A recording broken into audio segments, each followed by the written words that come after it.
Patong-patong na kaso ngayon ang kinakaharap ng unang ginang matapos mahuli ang umunay inutusan niya na paslangin ang ilang miyembro ng Hudikatura.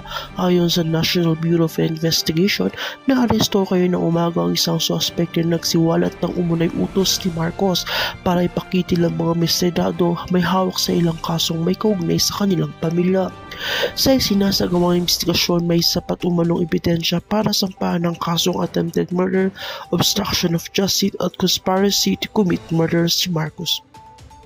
Kinumpirmahan din ng Department of Justice na isa itong seryosong banta laban sa independensya ng Hudikatura, isang task force ang binuo para tukuyin ang kaso siguraduhing ligtas ang hukom na tinatarget umano. Samantala, todo tanggi si Marcos sa mga aligasyon at sinasabing isa itong malicious political demolition job.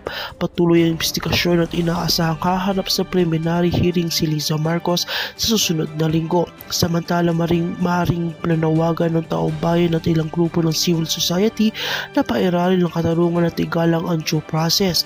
At paano naman po sa mga karagdagang impormasyon, narito po ang buong video. Mga kababayan, ano po ang iyong masasabi sa isyong ito?